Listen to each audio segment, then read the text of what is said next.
Obviously, year 3, new defensive coordinator.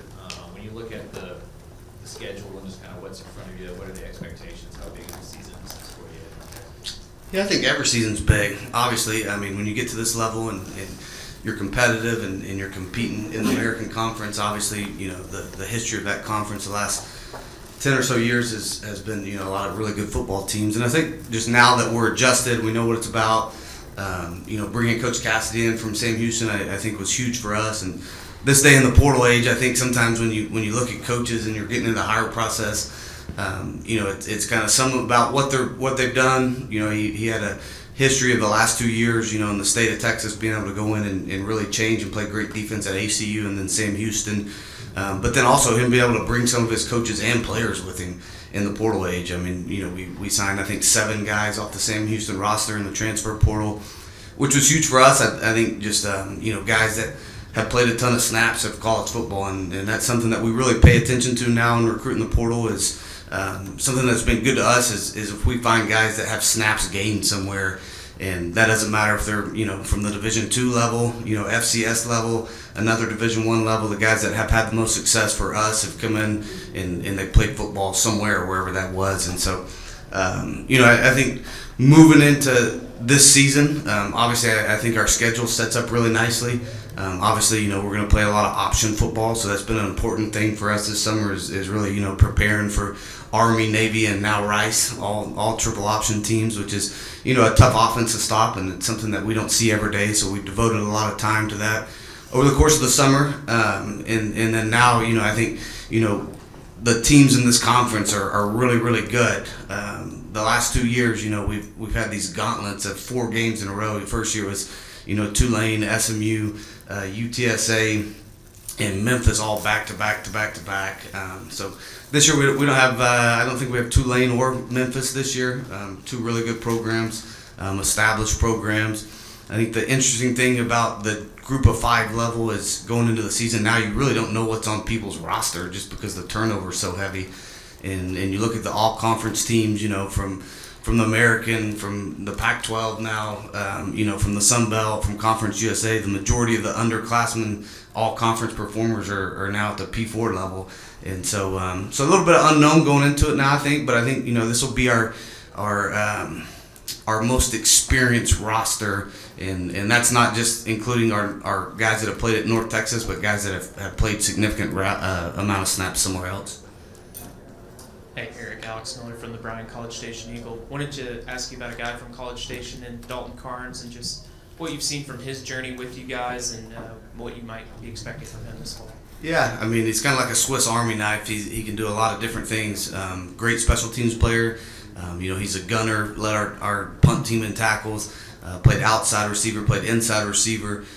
Just a tough kid, you know, and too, when we started recruiting Dalton, Dana Holgerson, who was actually my coach when I played at Texas Tech, called me and was like, hey, you got to take a look at this kid. He's tough, he's gritty, he can do a lot of different things. And so I think, you know, a year under his belt now, he played a ton of different positions. So I'd like, and part of that was due to some injuries, but I'd like to kind of focus him in on being a slot receiver. I think that's where he's suited best.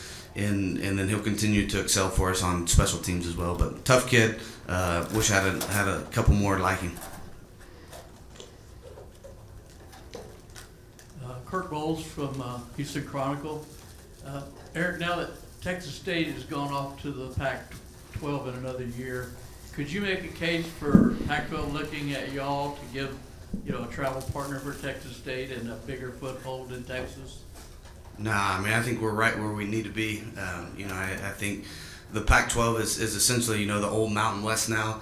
And so I think, you know, just to ask, and I've actually coached at Washington State for a couple years, and just my family being from Texas, the hardest part is the time change and coming back and forth or watching those, you know, being able to play a late night game on the West Coast and then get your kids back and you're showing up at 6 a.m. in the morning and they're expected to come in the next day for study hall or practice or whatever you're doing. I think it's really tough. So I think obviously us having, you know, UTSA, Rice, you know, Tulsa, Tulane, just everybody kind of in this area, I think that this is the perfect fit for us right now.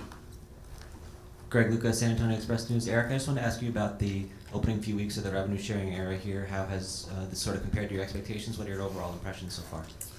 Never in my wildest dreams did I imagine myself, in the summer in June and July sitting in front of a spreadsheet. So, I hired a couple guys. Steve Kiesler used to be the athletic director at South Lake Carroll, and then Raj is a guy that we got from TCU. So both those guys in our general manager role have done just a great job of being able to prepare us for this. But to sit there and look at the numbers and divvy up the money and do the contracts and sign the contracts and then to see it all come full circle and then finally, I think our first payment went out at the 1st of July. And so it's been nice, unexpected, 15 years ago, just thinking about really, having a role in that and figuring out, how you want to spend your money. It has been a new challenge, I think, for everybody at this level. And so, but super grateful. Our athletic director's been phenomenal in helping in this transition and being able to go out and raise money and continue to build our, revenue sharing pot as high as we can is something that we're going to continue to do to put the best product on the field. And so, it's been interesting. It's been a learning curve, right? And I'm a lot better at Excel than I ever wanted to be, or I want to admit to everybody here. I've learned all kinds of tricks on figuring out how to work a damn spreadsheet. But yeah, it's college football. It's here to stay, and so we'll continue to do the best that we can to continue to drive up and get more revenue to share with these players. Hey, Coach Dave Wilson from ESPN. You started with the Leach shout out. Obviously, you had one of the great stories of last year's bowl season with this quarterback who came out of nowhere and had a huge game. What's the status of your quarterback derby now, and how can Drew Mestemaker ever live up to that game in the future? Yeah, just a remarkable young man. It's been so fun to watch his growth, and especially coming out of nowhere. I think, we were as shocked as anybody. We had 4 scholarship quarterbacks. He comes in as a walk-on, shows up late, and then, we get done of camp last year, and he wins the number 2 job and wins it pretty handedly. And so, I think Drew Mestemaker will play football on Sunday someday. I've been around a lot of good ones, and I think our quarterback room as a whole is as healthy as it's ever been at North Texas in our 3 years there. You got Reese Poffenberger coming in from Miami, who was Cam Ward's backup, so I had kind of a unique connection to him, who's played a ton of football, was really, really successful at Albany before he transferred to Miami. Signed Chris Jimerson, who's, probably the most electric high school football player in the state of Texas last year. I mean, to watch that run that he went on and beating Duncanville and DeSoto and Westlake, and, they went through the gauntlet and got them all. And so I think, those 3 guys are competing their tails off right now. We'll truly have a quarterback battle all the way up until our first game right now. I think, obviously Drew has a little bit of a leg up just because he's been through our offense. I think he's super sharp. He's savvy. It was always interesting because you had no tape to back up how well he practiced for us for a whole entire year. And even in bowl preps, Coach Cassidy came over and watched our bowl prep, and after like 3 practices, like, holy smokes, like, this kid's really good. Where'd you find him? And I'm like, he didn't even play football in high school. He didn't play quarterback in high school.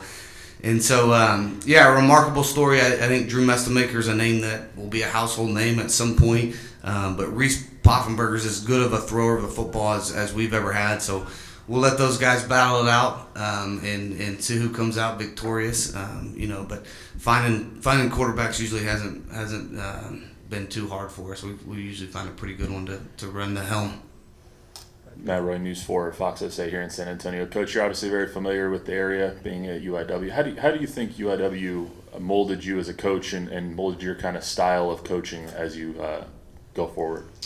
Yeah, it was a really cool place for me to grow and to learn. Obviously, I think, the first time you're a head coach, there's so many unexpected things that come across your desk, and you don't know how to handle so many situations. And I think it was a team at the time that, nobody really knew who Incarnate Word was, or they even had a football team. So I think it allowed us to kind of put our stamp on something and not be afraid to be different. And so, it was a great place for me and my family. We loved living here. We lived in Alamo Heights, just a couple miles from the stadium. Great memories. My second son, George, was born here in San Antonio.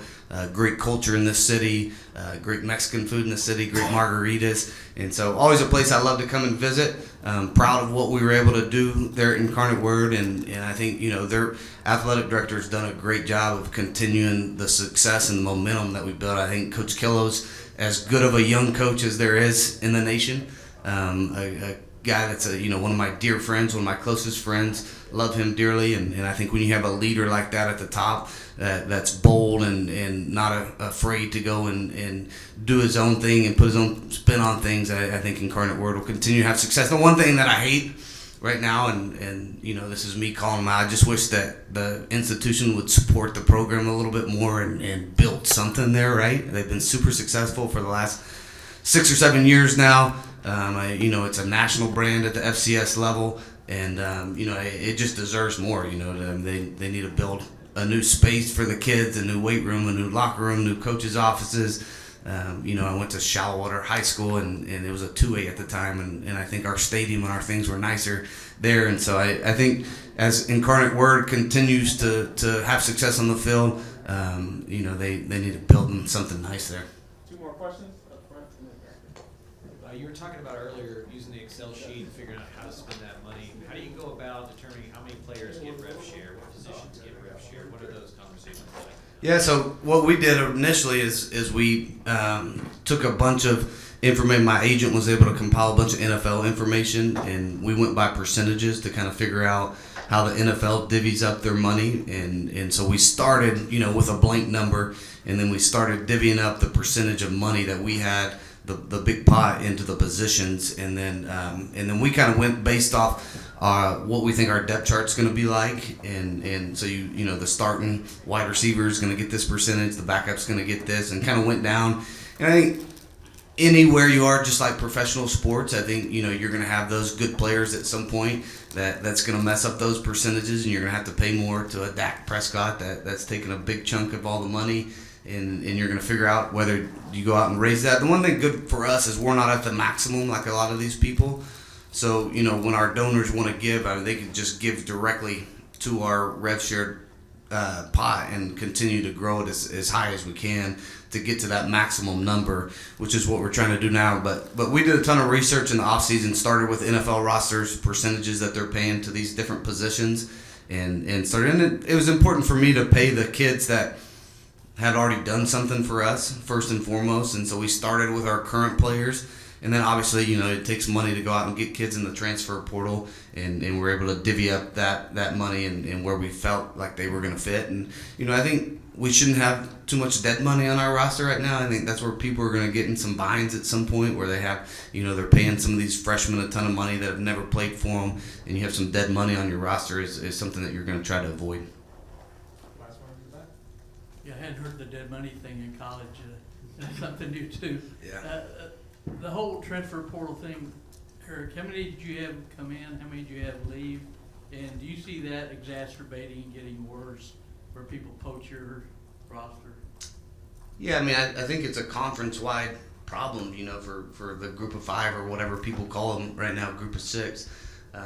Guys that come here and they have game reps and they've showed that they can play at a high level. There's video evidence of that. Then they're going to move on and make more money and all these things. And so I've come to, I was sitting in my office and with Chandler Morris, who, came and kind of revitalized his career and had a great year for us. And, some of the most fun that he's ever had playing football, he's telling me, and he's bawling, crying, and has an offer on his phone, which we raised a ton of money. We're going to try to pay him and treat him, how he should be treated. And Virginia offers him, a lot more money, almost triple of what we were going to be able to pay him. And he's crying. I said, Chandler, you deserve this.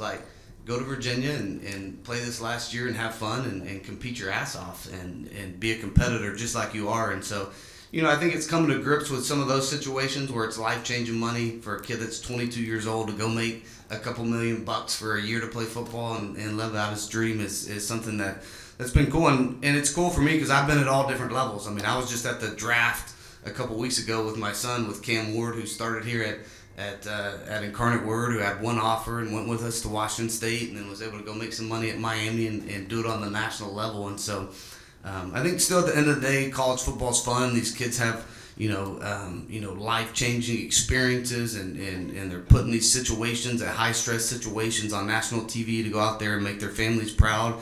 And so I think you get over it at some point. And to answer your question, last year we had 74 new players on our roster last year. We're not even close to that. I think we're around 40 this year. And so weren't hit as hard this year in the transfer portal. Got a bunch of players coming back.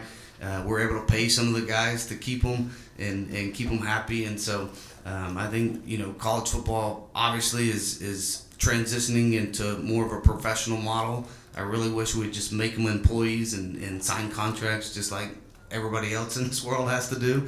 Unfortunately, we're not there yet, but I don't think it'll be long.